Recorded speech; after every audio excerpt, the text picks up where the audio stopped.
Hello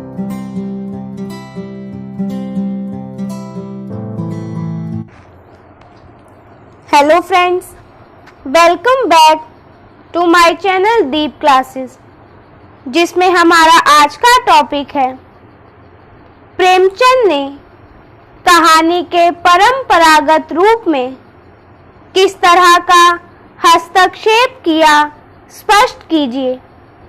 आज के video में हम इस क्वेश्चन के आंसर को जानेंगे, लेकिन उससे पहले अगर आप हमारे चैनल पर नए हैं या आपने अभी तक हमारे चैनल को सब्सक्राइब नहीं किया है तो इसे सब्सक्राइब कर लें, जिससे हमारे आने वाले वीडियो के सभी नोटिफिकेशंस आप तक पहुंच सके।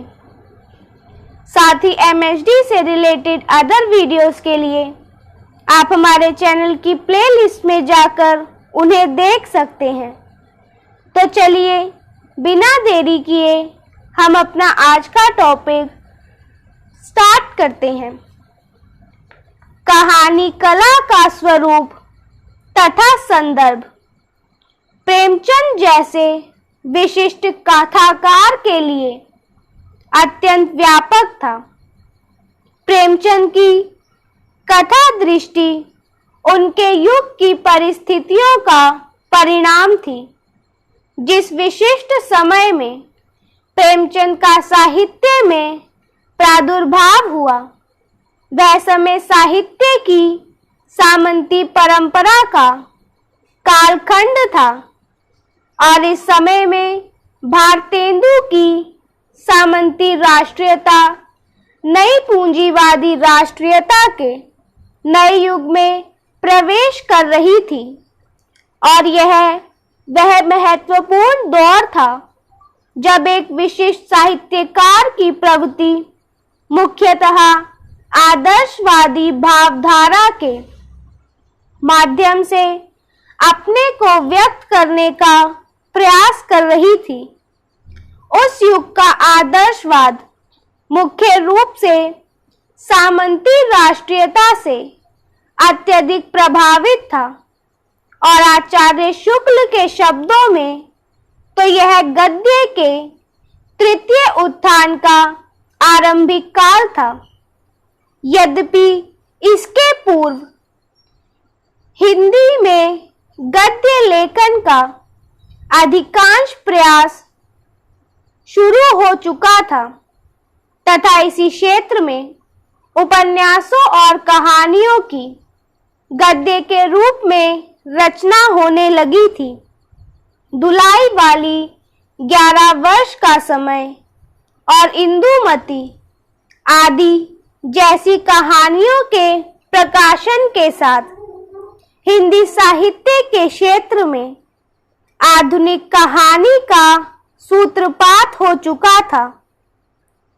जयशंकर प्रसाद की आकाशदीप, प्रतिध्वनि, ग्राम तथा राजा राधिका रमन प्रसाद सिंह की कानों में कंगना एवं विशंबर नाथ शर्मा कौशिक की रक्षाबंधन, पंडित चंद्रधर शर्मा गुलेरी की उसने कहा था जैसी रचनाओं से आधुनिक हिंदी के साहित्य को आगे बढ़ाने में मुख्य भूमिका निभा रहे थे।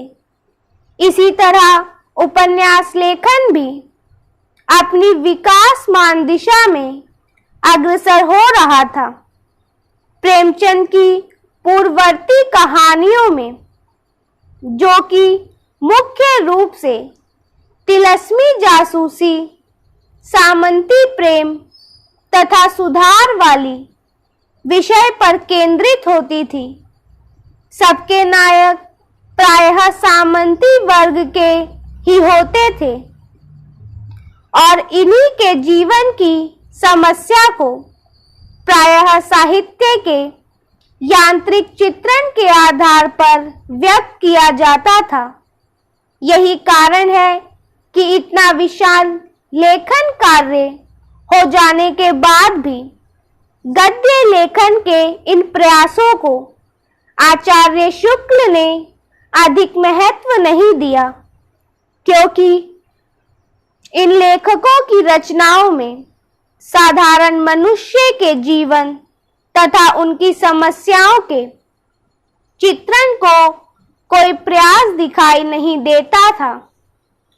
और इतना सारा कथा साहित्य लिखने के बाद भी रचनाकार जयशंकर प्रसाद को आचार्य शुक्ल ने भावुकता का कोश कहकर एक सिरे से अस्वीकृत कर दिया और पंडित चंद्रधर शर्मा गुलेरी तो उनकी निगाह में संस्कृत के प्रकांड प्रतिभाशाली विद्वान और हिंदी के अनन्य आराधक आदि ही बने रहे थे। फिर भी शुक्ल जी ने उन्हें कथाकार की संज्ञा से विभूषित करने के योग्य नहीं समझा था और इसी तरह से विशंबरनाथ कौशिक, बाबू प्रताप नारायण श्रीवास्तव, जैनेन्द्र कुमार और वृंदावन लाल वर्मा जैसे उपन्यासकारों को भी उन्होंने कोई विशेष महत्व प्रदान नहीं किया था। शुक्ल जी की दृष्टि में इन उपन्यासकारों का महत्व सिर्फ इतना था कि ये उपन्यास भंडार की बहुत सुंदर पूर्ति करते जा रहे थे, जबकि इसके विपरीत प्रेमचंद के लिए उनके मन में अगाध सम्मान का भाव व्यक्ति था, क्योंकि हिंदी साहित्य में प्रेमचंद ने ही पहली बार अपने समय के भाव और परंपरागत शिल्प की रूढ़ियों की संकीर्णता के बंधनों से साहित्य को मुक्त करके उसे विशिष्ट अभिव्यक्ति का नया स्वर प्रदान करते हुए चेतना की नई वाणी प्रदान की, क्योंकि प्रेमचंद लेखन कार्य के अंतर्गत साहित्यिक तटस्थता के समर्थक नहीं थे। इसलिए शुक्ल जी ने उनके प्रति सम्मान व्यक्त करते हुए कहा था, प्रेमचंद जो कर गए वह तो हमारे साहित्य की एक निधि ही है। प्रेमचंद की रचनाओं को साहित्य निधि मानना तथा अन्य सभी रचनाकारों की रचनाओं को ऐसा महत्व प्रदान ना करने की पृष्ठभूमि को व्यक्त करते हुए शुक्ल जी ने लिखा था कि इनका लक्ष्य केवल घटना व चित्र रहा, रस संचार, भाव विभूति या चरित्र चित्रण नहीं। ये वास्तव में घटना प्रधान कथानक या किस्से हैं जिसमें जीवन के विविध पक्षों के चित्रण का कोई प्रयत्न नहीं। इससे ये साहित्य कोटि में नहीं आते। तृतीय उत्थान काल के दौर में आचार्य शुक्ल को सिर्फ रचनाकार प्रेमचंद के उपन्यासों में ही वह महत्वपूर्ण दिखी जिसके वह स्वयं कायल थे, और उन्होंने प्रेमचंद के बारे में लिखा था कि इस तृतीय उत्थान का आरंभ होते होते हमारे साहित्य के उपन्यास का पूर्ण विकसित और परिष्कृत रूप लेकर स्वर्गीय प्रेमचंद जी आए। प्रेमचंद जी के ही पात्रों में ऐसी स्वाभाविक विशेषताएं मिलने लगी जिन्हें सामने पाकर अधिकांश लोगों को यह भाषित हो कि कुछ इसी ढंग की विशेषता वाले व्यक्ति हमने भी कहीं ना कहीं देखे हैं।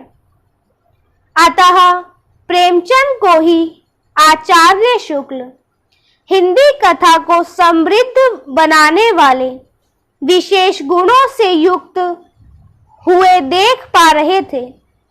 परंपरागत लुभावनी, भाव व्यंजकता और कवित्वपूर्ण भाषा के बंधनों को तोड़कर प्रेमचंद की रचनाओं के माध्यम से अलंकारों के बोझ से मुक्त भाषा में जो नवीन कहानियां और उपन्यास आ रहे थे, आचार्य शुक्ल वैसे ही कथात्मक गद्य की अपेक्षा अन्य रचनाकारों से भी करते थे।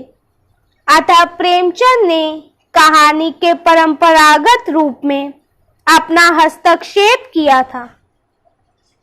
तो इसी के साथ हमारा आज का टॉपिक यही खत्म होता है, जिसमें हमने जाना प्रेमचंद ने कहानी के परंपरागत रूप में किस तरह का हस्तक्षेप किया।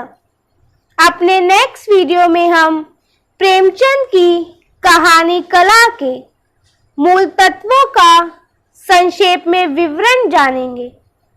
तब तक के लिए अगर हमारा आज का वीडियो आपको पसंद आया हो तो वीडियो को लाइक एंड शेयर करें और हमारे आने वाले सभी वीडियो के नोटिफिकेशंस के लिए हमारे चैनल को सब्सक्राइब करें।